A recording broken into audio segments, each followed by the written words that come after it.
Le PSG est en train de se faire surprendre par Chelsea. Même moi qui vous parle, je suis choqué du niveau de Chelsea. On me les a vendus comme étant une équipe qui n'était pas terrible défensivement, mais là, les amis, ils sont venus pour un des coudes. Ils laissent même pas le Paris Saint-Germain poser leur jeu. Et les 10 premières minutes, Chelsea était en supériorité numérique dans leur camp. Ici, on a le premier but sur un magnifique dégagement du gardien. Et d'ailleurs, le gardien joue tellement un gros rôle dans ce match parce que toutes les contre-attaques sont lancées par lui, qui fait que le pressing du Paris Saint-Germain est automatiquement annulé. Donc là, Malo Gusto reçoit le ballon, il est dans la surface, il fait face au défenseur, il fait semblant de tirer et il enchaîne avec une feinte. Et là, il tire. Malheureusement pour lui, le défenseur du Paris Saint-Germain était là. Le ballon lui revient, il fait une passe à l'entrée de la surface. Et devinez avec qui devant la surface? Cole Palmer. Il a directement refroidi Donnarumma, c'est le meilleur buteur de Chelsea cette saison. Comme si c'était pas suffisant, regardez son deuxième but s'il vous plaît. Encore une fois, sur un piqué sur le côté gauche, parce que là aujourd'hui c'est que le côté gauche qui travaille. Cole Palmer part en contre-attaque, devant la surface, il a deux défenseurs du Paris Saint-Germain sur lui. Et là, il y a son coéquipier qui vient le dépasser en faisant semblant de faire un appel. Et lui, intelligent qu'il est, il a fait semblant de faire la passe à son coéquipier. Allez, feinte, il l'a mis dedans. Voilà, Donnarumma était battu, il n'a même pas tiré fort. Ce gars-là, c'est un génie. Lorsqu'il est comme ça, il est inarrêtable. Vraiment là, Chelsea sont venus prendre des coups, que ça soit le gardien jusqu'à l'attaquant, tout le monde défend. En fait, ils jouent exactement comme le Paris Saint-Germain, c'est juste qu'ils sont beaucoup plus frais. Maintenant, reste à voir si le Paris Saint-Germain va remonter tout ça.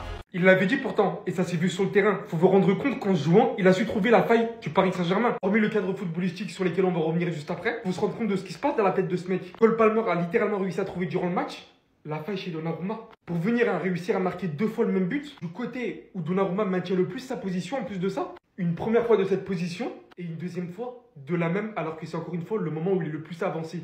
Par-dessus ce fait qu'il a trouvé cette faille, la prise de responsabilité de ce joueur qui dicte absolument toutes les animations offensives de son équipe, sans parler du fait qu'il descend, réclame le ballon pour le faire monter. En parlant d'ailleurs de responsabilité, il n'est pas à sa première fois. Buteur en Super Coupe d'Europe, buteur finale Euro 2024, double passeur décisif en finale Conférence League, double buteur et passeur décisif en finale de Coupe du Monde des clubs aujourd'hui. Passeur de plus pour son coéquipier qui ne pouvait tout simplement pas rêver mieux que ça. Lui qui est directement impliqué sur les 2 dernières victoires de Chelsea, obtient la finale par-dessus. Ça serait injuste de parler de Chelsea sans ce joueur à qui on n'attribue pas assez de respect. Un joueur dont personne ne parle comme il le faut.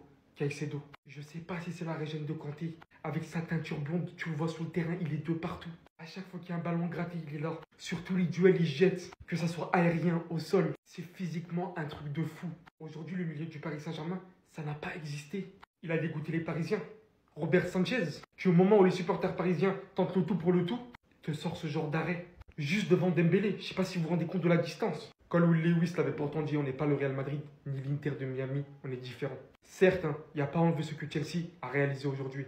Mais on ne peut pas non plus en vouloir aux Parisiens qui sont littéralement au bout de leur saison asphyxiés. Mais encore aujourd'hui, de ce que Chelsea avait, l'envie,